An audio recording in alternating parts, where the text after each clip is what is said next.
নিশ্চয় যাব বউ। বাবা, আমরা কি আর এখানে ফিরে আসবো না? কেন ফিরে আসবো না মা? পানি কমে গেলে আবার আমরা এখানে চলে আসবো। আর দেরি করো না, তাড়াতাড়ি সবকিছু নিয়ে চলো এখনই।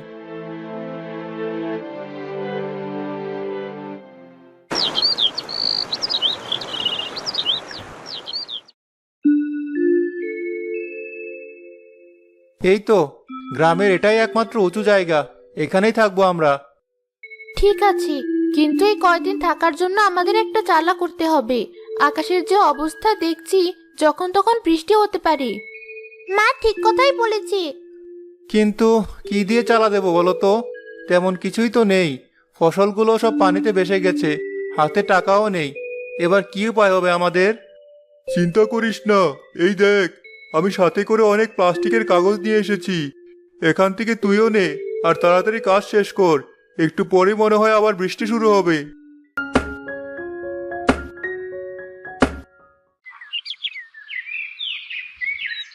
মজিদ ভাই আজ খুব বাঁচালো। এই রতন, চল আমরা মোড়ল মশাইয়ের কাছে যাই। এখানে এতগুলো পরিবার এসে আশ্রয় নিয়েছে, এদের সাহায্যের প্রয়োজন। অনেকে কিছুই সাথে নিয়ে আসতে পারেনি।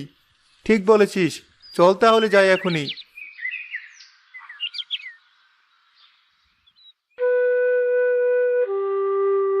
মোড়ল মশাই, জানেন কি, নদীর পানিতে গ্রাম একদম ভেসে গেছে। আপনার বাড়িটাই উঁচু রাস্তার সাথে আর উঁচু করে বানানো বলে শুধু আপনার বাড়িটাই বেঁচে গেছে। বলিস কি?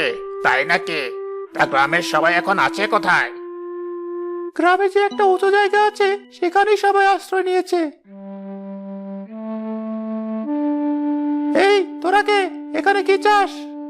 আমরা মোড়ল মশাইয়ের সাথে দেখা করতে এসেছি।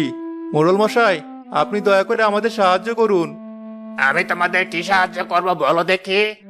মোড়ল মশাই, আমরা গরিব মানুষ। এমন হঠাৎ বন্যায় আমাদের সব পানির নিচে চলে গেছে, আমাদের সব ফসল নষ্ট হয়ে গেছে। কোনো রকমে আশ্রয় নিয়েছি, থাকা খাওয়ার মতো কিচ্ছু নেই আমাদের কাছে। দয়া করে আমাদের সাহায্য করুন। সরকার থেকে আমাদের একটা ত্রাণের ব্যবস্থা করে দিন, তাতে আমরা একটু খেয়ে পরে বাঁচতে পারবো। ঠিক আছে, আমি দেখছি কি করা যায়। তোমরা এখন যাও।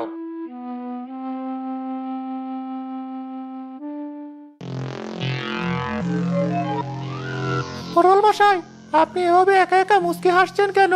চারদিকে বন্যা আর আপনি হাসছেন। আরে বোকা, হাসবো না তো কি কাঁদবো? এটাই তো আমার আরেকটা সুযোগ। এই সুযোগ কাজে লাগিয়ে সরকার থেকে আমি ত্রাণ আদায় করব ঠিকই, কিন্তু তা এদের দেব না। শুধু তাই নয়, এদের কাছে তো কোনো টাকা পয়সাও নেই। এরা এখন আমার কাছে টাকা ধার চাইতে এলে ওরা সুদে টাকা ধার দিয়ে পরে ওদের থেকে দামি সম্পত্তি আদায় করে নেব। আরো কি করব শুনবি? এই বন্যায় তো সব ফসল নষ্ট হয়ে গেছে। আমার গোদামের রাখা জিনিস এখন কড়া দামে বেচবো, মানে লাভই লাভ। চারদিকে আমার লাভের ছড়াছড়ি। আপনার যে এত বুদ্ধি মাথায় কিভাবে আসে বুঝি না। এটুকু বুদ্ধি না থাকলে তো আর এত তাড়াতাড়ি এত বড়লোক হতে পারতাম না। তোর মতো আগের মোড়লের লেঠেলেই থেকে যেতাম। মানুষের ক্ষতি করে আবার বড় বড় কথা। তোর এই অপমানের শুধু আমি নিয়েই ছাড়বো।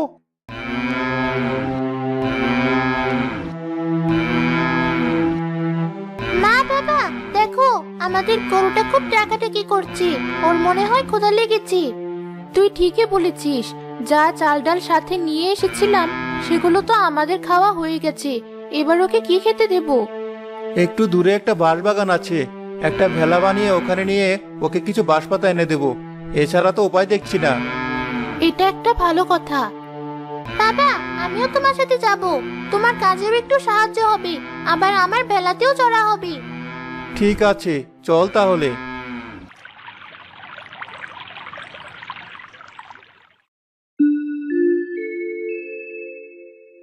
এই যে সেই বাঁশবাগান, এটা অনেক পুরানো একটা বাঁশবাগান। বাবা দেখো, বাঁশের কেমন ফল ধরে আছে। আরে তাই তো, এটা তো আমি কোনোদিন দেখিনি। অনেক আগে একবার শুনেছিলাম, 100 বছর হয়ে যাওয়ার পর বাঁশ গাছে নাকি ফল হয়। এতদিন সেটা গল্প মনে করেছিলাম, কিন্তু আজ তা সত্যি চোখে দেখলাম। আমি এই ফলগুলোও নিয়ে যাব, দেখবো এর ভেতরে কেমন হয়। ঠিক আছে, এবার তাড়াতাড়ি এগুলো সব নিয়ে চল। গরুটা আমার ক্ষুধায় তাড়নায় ছটফট করছে।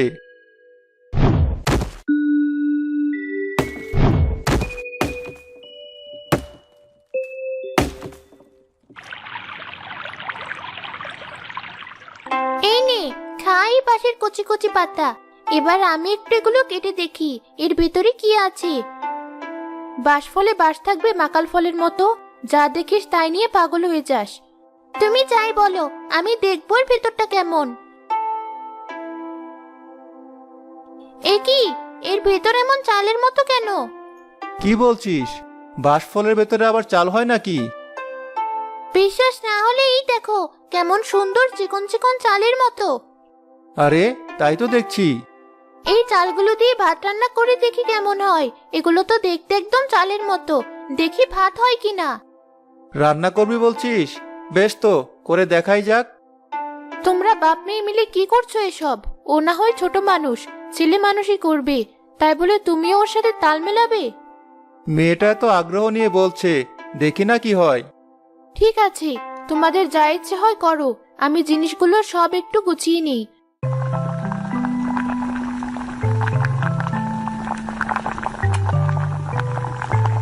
এই দেখো, সত্যি সত্যি বাঁশফুলের চাল থেকে কি সুন্দর ভাত হয়েছে।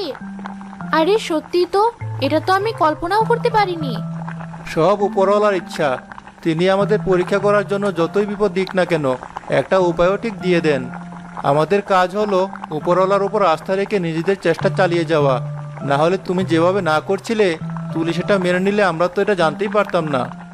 ঠিকই বলেছো।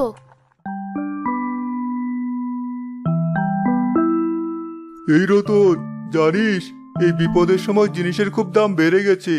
কি করে চলবো কিছুই বুঝতে পারছি না। যা টাকা পয়সা ছিল তাও তো প্রায় শেষের পথে। এই দেখো ভাই, একটা উপায় পেয়েছি। ওদিকে যে বাঁশবাগান আছে সেখানে অনেক বাঁশফল আছে, ওর ভিতরে চাল পাওয়া যায়। সেই চালের খুব সুন্দর ভাত হয়, তুইও অনেক খেতে পারিস। এই দেখ আমাদের বাঁশফলের চালের ভাত। বলিস কি, তাই নাকি? আমি তাহলে এখনই যাব। আর মোড়ল মশাইকে যে এত করে বলে এলাম, সে তো কোনো ব্যবস্থাই করলো না।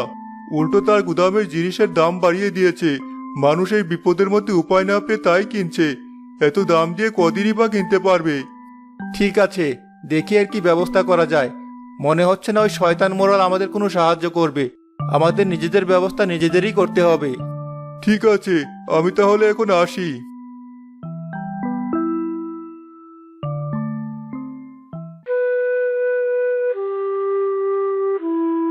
মোড়ল মশাই, এখানে এত চাল ডাল তেল আরো এত জিনিস হঠাৎ কোথা থেকে এলো?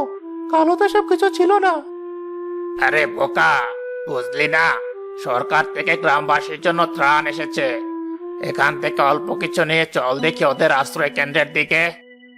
এত ত্রাণের মধ্যে আপনি এটুকু নিয়ে যাবেন? বেশি কথা না বলে যা বলছি তাই কর, তাড়াতাড়ি চল।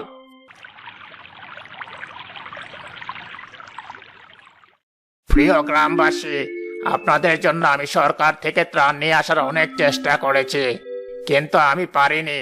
এদিকে আপনাদের এত কষ্ট আমি সহ্য করতে পারছি না, তাই আমি নিজে যতটুকু পারি আপনাদের জন্য এই জিনিসগুলো নিয়ে এসেছি।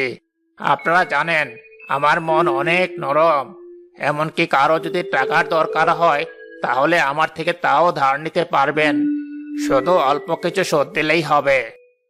এত খারাপ একটা মানুষ কি করে হয়? আমি আর এই খারাপ মানুষের সাথে থাকবো না। মানুষের এত বিপদও যে শুধু নিজের কথা ভাবে, আমি তার সাথে কিছুতেই থাকবো না। কিছু একটা এবার আমাকে করতেই হবে। মোড়ল মশাই, সবাইকে তো জিনিস দেওয়া শেষ। আপনি তাহলে এবার বাড়ি যান, আমার একটু কাজ আছে এখানে, কাজটা শেষ করেই আসবো। ঠিক আছে, তাই আয়। আপনারা আমার কথা শুনুন, এই মোড়লের ফাঁদে কেউ পাওয়া দিবেন না। উনি ধার দেওয়ার নাম করে আপনাদের সবকিছু লুট করে নেওয়ার পরিকল্পনা করছে। এই জিনিসগুলো ওনার নিজের না, এগুলো সরকার থেকে এসেছে। আরো অনেক এসেছে, কিন্তু সেগুলো আপনাদের না দিয়ে উনি ভোগ করতে চায়। আমি আর ওনার এসব অপকর্মের সাথে থাকতে চাই না, তাই আপনাদের জানালাম। খুব ভালো করলে, বড় বাঁচালে আমাদের। এবার যা করার আমরা করব। ওই মোড়লের শেষ দেখে ছাড়বো আমরা। এই সবাই চলো, আমরা ওই মোড়লের বাড়ি যাব। মোড়ল মশাই, আমরা খবর পেয়েছি সরকার থেকে আমাদের জন্য অনেক ত্রাণ এসেছে, কিন্তু আপনি সব জিম্মি করে রেখেছেন। আমরা সবাই এসেছি, আমাদের জিনিস আমাদের না দিলে আজ আর আপনার নিস্তার নেই। এতদিন আমাদের অনেক ঠকিয়েছেন আপনি। না না, তোমরা রেখে যেও না, আমি ভুল করেছি। এই যে তোমাদের সব জিনিস, তোমরা এগুলো নিয়ে যাও, আর দরকার হলে আমার গুদাম থেকেও নিয়ে যাও।